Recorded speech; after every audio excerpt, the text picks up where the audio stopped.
नमस्कार, स्वागत है आपका आपके पसंदीदा शो घंटी बजाओ में। मैं आपके साथ शोभना यादव।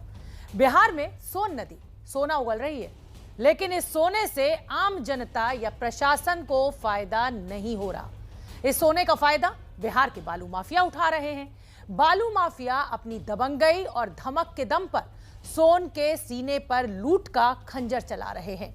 और लूट के इस खेल की घंटी बजाई है हमारी संवाददाता निधिश्री झा ने। निधिश्री ने अपनी बेखौफ रिपोर्टिंग के दम पर बालू माफियाओं के इस काले कारोबार का पूरा कच्चा चिट्ठा खोलकर रख दिया है।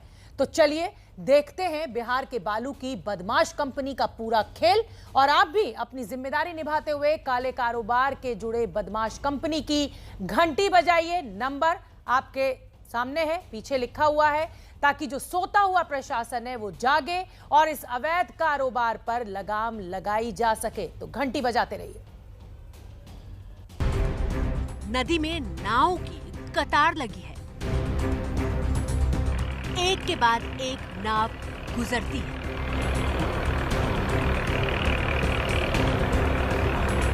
देखने में नजारा फिल्मी सीन की तरह है।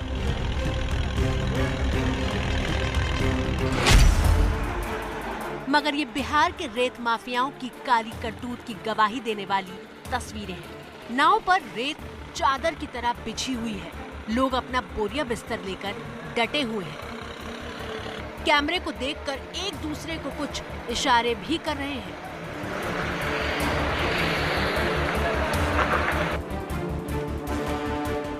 तस्वीरें बिहार के भोजपुर जिले की हैं, जहां सोनभद्र नदी के ऊपर ये कोइलवर पुल बना हुआ है और इसी पुल के नीचे नदी में चलता है सोनभद्र से सोना यानी कि बालू निकालने का अवैध कारोबार। इस रेत के अवैध धंधे को हम सोने से महंगा बता रहे हैं। ऐसा क्यों है, इसका गुना गणित आगे समझाएंगे, लेकिन उससे पहले जरा सुबह 5:30 बजे की इन तस्वीरों को देखिए।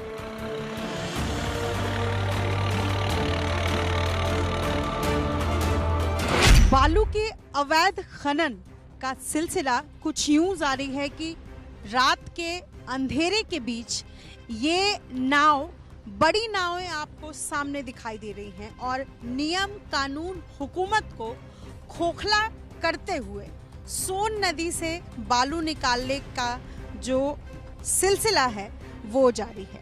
तस्वीरें आपके सामने इस वक्त पटना से थोड़ी ही दूरी पर आरा शहर से पहले ये तस्वीर देखिए। इनको जरा सा भी इल्म नहीं है कि ये क्या कर रहे हैं और राजस्व का कितने करोड़ों का नुकसान हो रहा है। ऐसे ही एक एक करके लाइन से नावें सुबह सुबह सोन नदी से बालू निकाल करके आती हैं और इसी तरीके की तस्वीरें हैं। लंबी लाइन है, हजारों की नावें, मैं कहूँगी कि सुबह के वक्त रोज बालू खोदते हुए इसी तरीके से एक तरफ से दूसरी तरफ जाती हैं। मैं गिनती नहीं कर सकती, यहाँ पर इतनी नावें फिलहाल चलती हुई दिखाई दे रही हैं मुझे, और 1 2 3 करते करते शायद मैं नाव की गिनती करते हुए थक जाऊंगी। और हर नाव पर आप देखिए कि बिल्कुल चादर की तरीके से बालू को बिछाया हुआ है, क्योंकि इस बालू को निकालने के लिए सैकड़ों लोग यहाँ लगे हुए हैं और बालू निकालने के बाद ये इसी तरीके से हर दिन अपनी नाव लेकर जाते हैं। नदी में नाव का पूरा काफिला सजा हुआ है, तो दूसरी तरफ नदी से बालू निकालने का काम भी तेजी से चल रहा है।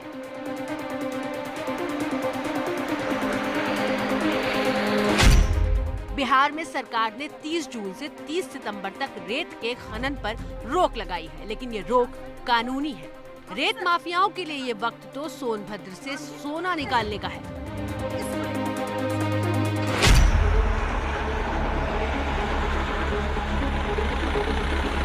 रेत माफियाओं की धमक देखिए। खुलेआम 3000 से ज्यादा नाव को नदी में उतार कर धड़ल्ले से खनन के अवैध कारोबार को अंजाम दिया जा रहा है।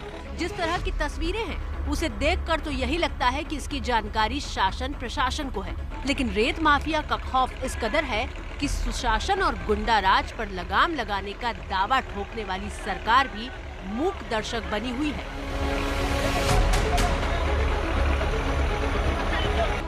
क्योंकि बात 1-2 करोड़ की नहीं बल्कि खेल बड़ा है। हर महीने 3000 नावों से करीब 360 करोड़ का खेला खेला जा रहा है और इस बात की तस्दीक इलाके के आम लोग भी कर रहे हैं।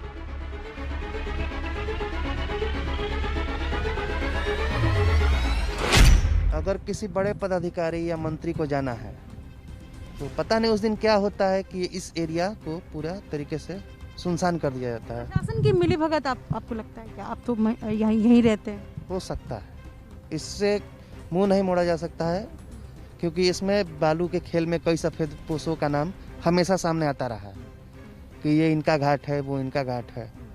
कई सफेद पोशों का नाम रहता है, इसमें शामिल हमेशा आता है।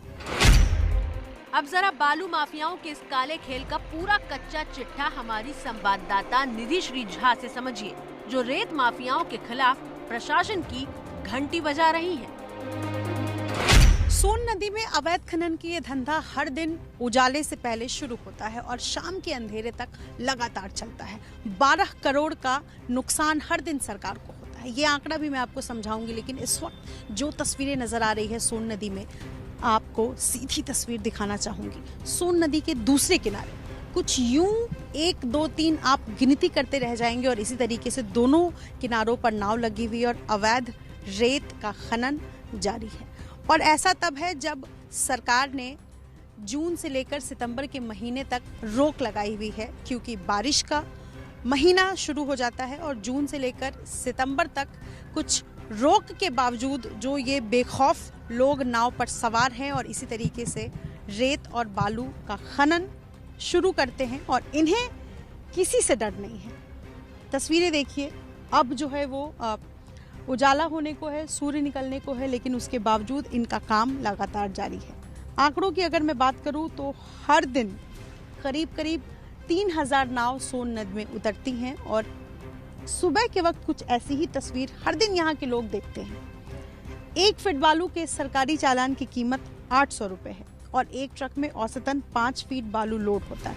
एक ट्रक में यानी 4000 का बालू लोड होता है और एक नाव पर 10 ट्रक बालू ये लोग हर दिन लेकर जाते हैं, क्योंकि इनकी नाव बड़ी है और 10 ट्रक के मुताबिक बालू जो है वो एक नाव में बड़ी आसानी से ये लोड कर लेते हैं। और उस लिहाज से देखें तो 30,000 नाव, अगर 3000 नाव मैं कहूँगी अगर हर दिन इसी तरीके से सोन नदी में उतरती हैं तो आंकड़े बिठाए जाए तो 12 करोड़ का अवैध धंधा हर दिन इसी तरीके से ये लोग करते हैं। यानी बालू माफिया 12 करोड़ रुपए यूं कमा लेते हैं।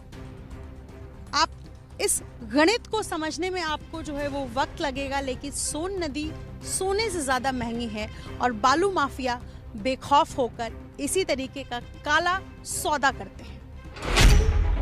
बिहार सरकार ने बाढ़ की वजह से रोक 3 महीने के लिए लगाई है, यानी कि 30 जून से 30 सितंबर तक रेत का खनन नहीं किया जाएगा।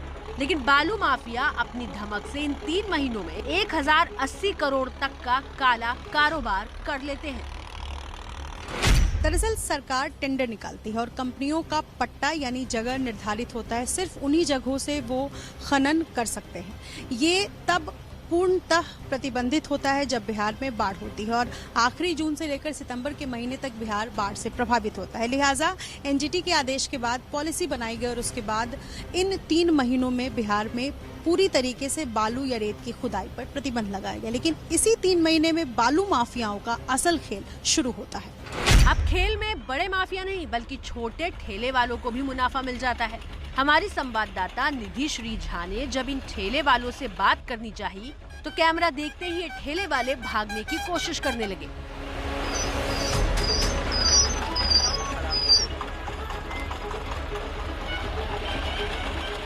लेकिन एक ठेले वाले ने इस कारोबार की पूरी पोल पट्टी खोल दी।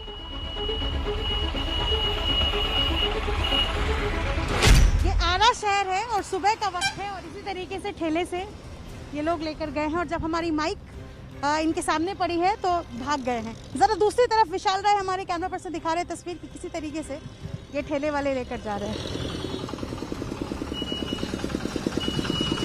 आपने कितने में खरीदा है? 600 में। 600 एक बोरा? नहीं, टोटल 600 रुपये में आपने खरीदा। हाँ। अब आप कितने में बेचेंगे? 1000 में। यानी एक ठेला पर आपको 400 रुपए की बचत। हाँ बचत है, मजदूरी है।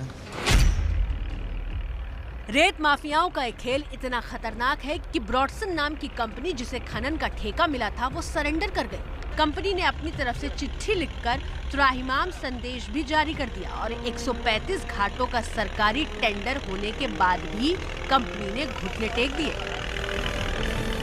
पिछले 1 साल से लगातार प्रशासन की तरफ से मदद मांगने का प्रयास किया गया उन लोगों के द्वारा, और प्रशासन इस पे लापरवाही बरत रही थी, इन चीज़ों को गंभीरता से नहीं ले रही थी। जहाँ तक मुझे जानकारी है, इन चीज़ों को गंभीरता से नहीं लिया जा रहा था। लगातार उनको इस बात को बताया जा रहा था कि आपराधिक लोग बहुत हावी होते जा रहे हैं और एक रैकेट और एक सिस्टम क्रिएट करते जा रहे हैं, जो रैकेट हम लोगों को बड़ा क्षति पहुंचा रहा है और सरकार का रेवेन्यू देने में हम लोगों को बड़ी परेशानी हो रही है। कई चिट्ठियाँ लिखी इन्होंने कि सुरक्षा प्रदान की जाए। कई जगह चेक पोस्ट बनाए गए, जहाँ तक हमें ज्ञात है कि चेक पोस्ट पर सुरक्षा नहीं दी गई। तीनों जिलों में कंपनी ने काम बंद कर दिया है। इस पूरे मामले पर जब हमारी टीम बिहार के खान भूतत्व विभाग के मंत्री की प्रतिक्रिया लेने के लिए उनके सरकारी आवास पर पहुंची, तो मंत्री जनक राम अपने बंगले पर नहीं थे और मंत्री जी के सचिव ने जानकारी ही देने से इनकार कर दिया। खान भूतत्व विभाग के प्रधान सचिव हरजोत कौर बमरा के केबिन के बाहर में मौजूद हूँ और आपको मैं बता दूं कि हाल ही में इस पूरे मामले को लेकर हरजोत कौर बमरा की तरफ से डीजीपी को चिट्ठी लिखी गई, जिसमें ये कहा गया कि अवैध खनन के मामले में कहीं ना कहीं पुलिस की भी मिलीभगत है। लेकिन जब मैं इनके ऑफिस में पहुंची हूँ और इनसे बात करने की कोशिश की है, तो इन्होंने फिलहाल हमसे मिलने से मना कर दिया है। लिहाजा अवैध खनन पर क्या विभाग की तरफ से कार्रवाई की जाएगी और क्या कुछ ठोस कदम लिए जाएंगे, इस पर फिलहाल जानकारी नहीं मिल पाई है। दूसरी तरफ पुलिस की माने तो वो कहती है कि 30 जून को पुलिस ने कार्रवाई करते हुए 3 नावों को जब्त किया है। पुलिस कार्रवाई की बात कर सफाई पेश कर रही है, लेकिन हमारी संवाददाता निधि श्री झा ने जो तस्वीरें दिखाई हैं वो 1 जुलाई की हैं। तो ऐसे में यही लग रहा है कि बालू माफियाओं के आगे सरकारी अमला बेबस है।